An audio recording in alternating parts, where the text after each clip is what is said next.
നീ എന്തോ ഒന്നും മിണ്ടാത്തത്? എടി പെണ്ണെ, കാര്യം പറയാൻ. ഞാൻ ഇനി കോളേജിൽ പോകുന്നില്ല. അതെന്തുകൊണ്ടാണെന്നാ ചോദിച്ചത്? എനിക്കിനി പഠിക്കണ്ട. ചേച്ചിയേക്കാൾ വലിയ അനിയത്തിയായല്ലോ, ഇനി ഉപദേശിക്കാൻ കഴിയൂ? സരിതേ, ഞാൻ എന്തായി കേൾക്കുന്നത്? സത്യമാണോ? ശരി, സത്യമാണോന്ന്? എന്താ അമ്മേ? എന്താടി ഒന്നും മിണ്ടാത്തത്? നിന്റെ നാം ഇറങ്ങിപ്പോയോ? അമ്മ കാര്യം പറ. ഇവിടെ ഇന്ന് ഞാൻ കൊല്ലും. കണ്ട ക്രിസ്ത്യാനി പിള്ളേരുടെ കൂടെ വെട്ടി നടക്കാനാണ് ഞങ്ങൾ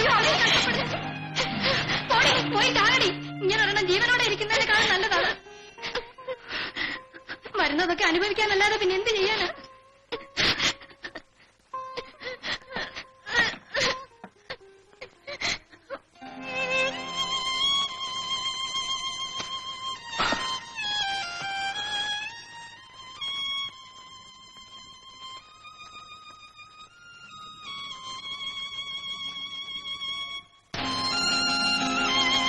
ഇന്നത്തോടെ എന്റെ പഠിത്തം അവസാനിച്ചു. തൃപ്തിയായില്ലേ? ഇനി എന്നെ എന്റെ കുടുംബത്തെയും കൊല്ല്. എന്നിട്ട് ആ ശവങ്ങൾക്ക് മുകളിൽ കയറി നിന്ന് നിങ്ങളുടെ ആഗ്രഹം നിറവേറ്റ്.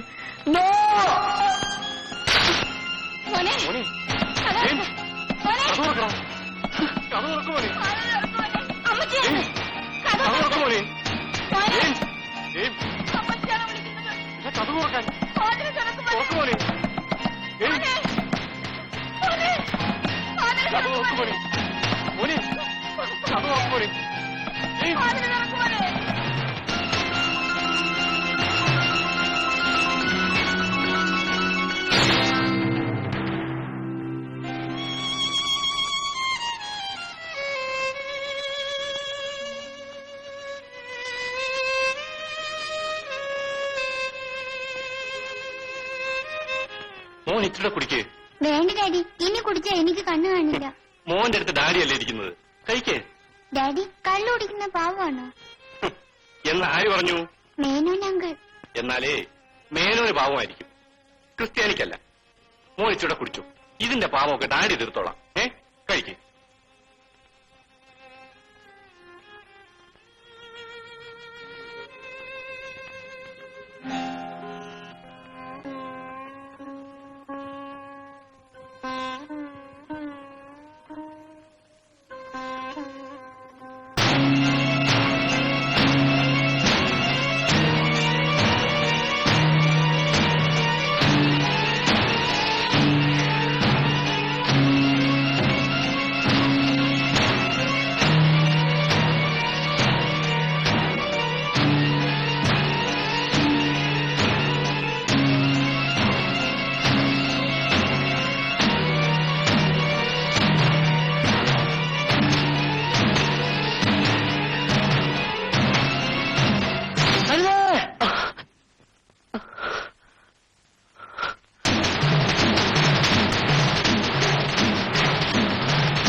ആത്മഹത്യ ചെയ്ത് കാണുമെന്ന് വിചാരിച്ചു അല്ലേ?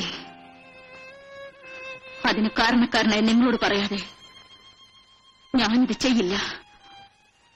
ഈ സമയത്ത് ഞാനിവിടെ വന്ന എന്തിനെന്നറിയാമോ? നിങ്ങളുടെ ക്രൂര വിനോദത്തിലെ അവസാനത്തെ സ്ത്രീ ഞാനായിരിക്കണമെന്ന് അപേക്ഷിക്കാൻ. ജെയിംസ്, ഈ ലോകത്ത് ആര് ജനിച്ചാലും മരിച്ചാലും നിങ്ങൾക്ക് നഷ്ടമൊന്നുമില്ല. നിങ്ങൾ വളർന്ന അത്തരത്തിലാണ്, നിങ്ങൾ വളർത്തിയതായ രീതിയിലാണ്. നാളത്തെ സൂര്യോദയം എന്നെ കണ്ടെന്ന് വരില്ല. എന്നെങ്കിലും നിങ്ങളൊരു മനുഷ്യനാകൂ. നിങ്ങളുടെ അമ്മ ഒരു സ്ത്രീയാണെന്ന് വിചാരിക്കൂ. നിങ്ങൾക്കറിയാമോ, എന്റെ കുടുംബം വളരെ ചെറിയതാണ്. എനിക്ക് വേണ്ടി വിവാഹം പോലും ഉപേക്ഷിച്ച് വിങ്ങപ്പെടുന്ന ചേച്ചി, ഉറക്കം മറന്ന് രാപകലില്ലാതെ കഷ്ടപ്പെടുന്ന അമ്മ, അവരുടെ ഹൃദയത്തിൽ ഉൾക്കൊള്ളി കൊണ്ടല്ലേ നിങ്ങൾ കുത്തിയത്.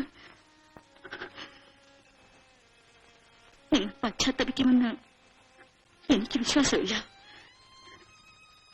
എങ്കിലും പരിശ്രമിച്ചു നോക്കൂ.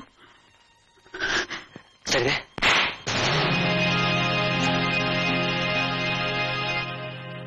അല്പം വൈകിപ്പോയെന്ന് തോന്നുന്നു.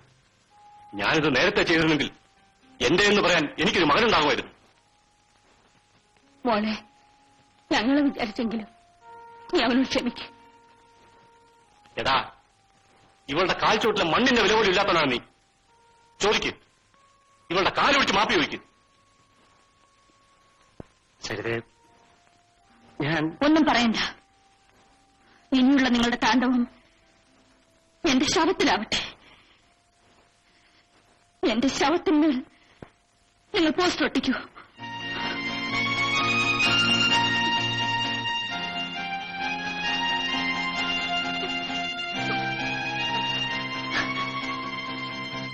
കരയാതെ മോളെ, നിനക്ക് ചേച്ചിയില്ല. ചേച്ചി ചുമച്ച് തുപ്പുന്നത് വരെ നീ വിഷമിക്കില്ല. നിന്റെ സ്വഭാവം എനിക്കറിയാവുന്നത് കൊണ്ട് തന്നെയാണ് ഞാൻ ഉറങ്ങാതെ കാത്തിരുന്നത്. അമ്മ ഉണരുന്നതിന് മുൻപ് നമുക്കങ്ങ് ചെല്ലാം.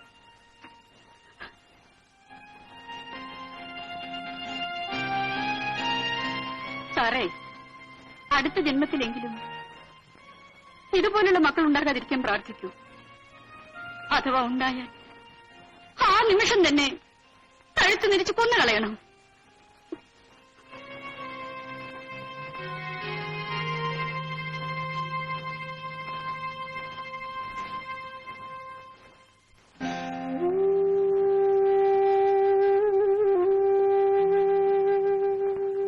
സരിതേ, നീ ഇങ്ങനെ വാശി പിടിച്ച് കിടക്കരുത്. പരീക്ഷയ്ക്ക് ഇനി 3 മാസങ്ങളേ ഉള്ളൂ. അത് കഴിഞ്ഞാൽ നമ്മളെല്ലാവരും രക്ഷപ്പെടും. ഞാൻ ഇനി ആ ശവപ്പറമ്പിലേക്കില്ല. ഞാൻ പറയുന്നു കേക്ക്. എന്നെ ജീവനോടെ കാണുന്നുണ്ടെങ്കിൽ ഇനി നിർബന്ധിക്കരുത്.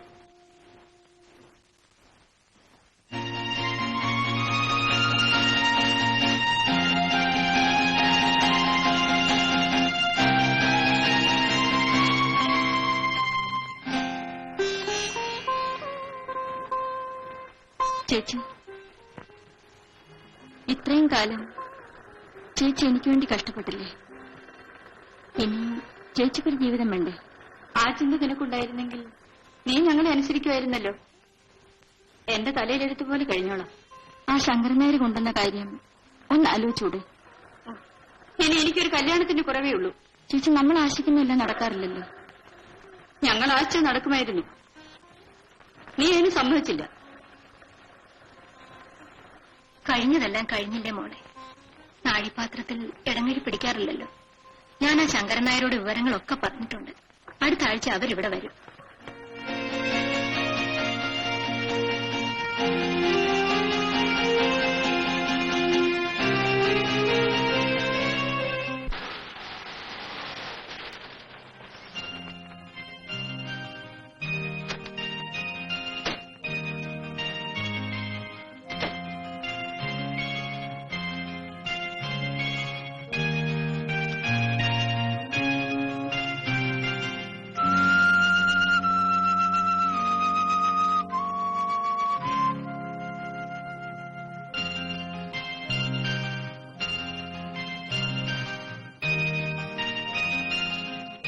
സരിതേ,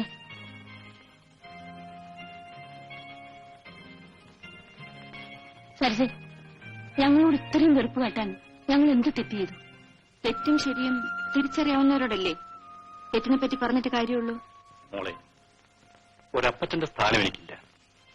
എങ്കിലും പ്രായമുണ്ടല്ലോ. ഉപദേശിക്കുകയാണെന്നും തോന്നരുത്. എന്റെ മകൻ കാരണം നീ ഒരുപാട് ദുഃഖിക്കേണ്ടി വന്നിട്ടുണ്ടെന്നും എനിക്കറിയാം. ഒരല്പം വിട്ടുവീഴ്ചയ്ക്ക് തയ്യാറായിക്കൂടെ? എക്സാമിന് കഷ്ടിച്ച് 2 മാസമല്ലേ ഉള്ളൂ മോളെ. അതും കൂടി കഴിഞ്ഞാൽ സരിതയ്ക്ക് സ്വന്തം കാലിൽ നിൽക്കാറാവും. പൂ പറിക്കാൻ നേരത്ത് ചെടിയുടെ കടയ്ക്ക് തീ വെക്കണോ മോളെ? അമ്മയുടെയും ചേച്ചിയുടെയും ആഗ്രഹം നിറവേറ്റാൻ നോക്കൂ. തിരുത്താൻ വയ്യാത്ത തെറ്റുണ്ടോ മോളെ? ജെയിംസ് അത് തിരുത്തിക്കഴിഞ്ഞു. ഇപ്പോൾ സരിതയേക്കാൾ ദുഃഖം അവനാണ്. മോള് കോളേജിൽ പോയാലേ അവനും പോവും. മോള് പരീക്ഷയ്ക്കിരുന്നാലേ അവനും ഇരിക്കൂ. ഓഹോ, നിങ്ങളുടെ മോന് പരീക്ഷയ്ക്കിരിക്കാൻ എന്റെ സഹായം വേണം. അതിനുവേണ്ടിയുള്ള കുമ്പസാരമായിരുന്നു ഇത്രയും നേരം, അല്ലേ? മോളെ, നിങ്ങൾ രണ്ടുപേരും ഞങ്ങൾക്ക് ഒരുപോലെയാണ്. നിന്റെ ഭാവിക്ക് വേണ്ടി ഞങ്ങൾ എന്ത് വേണമെങ്കിലും ചെയ്യും. എങ്കിൽ മകനോട് പറയൂ കുറെ കൂടി പോസ്റ്ററുകൾ കോളേജ് പരിസരത്ത് ഒട്ടിക്കാൻ.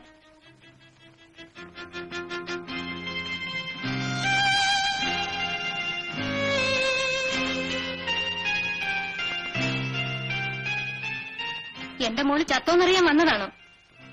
നിങ്ങളെ ആശ്വസിപ്പിക്കാനുള്ള സമയം കഴിഞ്ഞുപോയെന്നറിയാം. നിങ്ങൾ ഇറങ്ങട്ടെ. സാറ് കയറി ഇരുന്നിട്ട് പോണം. ഒരു മകൻ ജനിച്ചുപോയതിന്റെ പേരിൽ ഇതിൽ കൂടുതൽ ശിക്ഷ നിങ്ങളിൽ ഞങ്ങൾക്ക് തരരുത്. വല്ല വിഷം കൊടുത്ത് കൊല്ലണം സാറേ. പേപ്പട്ടിയെ നാട്ടുകാർ കണ്ടാ തല്ലി കൊല്ലും. വന്നിരിക്കുന്ന വിശേഷം അന്വേഷിക്കാൻ. എനിക്ക് ആ മക്കളില്ലാതെ പോയത് നിങ്ങളുടെ ഭാഗ്യം. അമ്മയോടൊന്നും തോന്നരുത്. ആ മനസ്സ് വേവുന്നത് നിങ്ങൾക്ക് ഊഹിക്കാമല്ലോ. ഇതിൽ കൂടുതലും സഹിക്കാൻ തയ്യാറായിട്ടാണ് കുഞ്ഞെ ഞങ്ങൾ വന്നത്.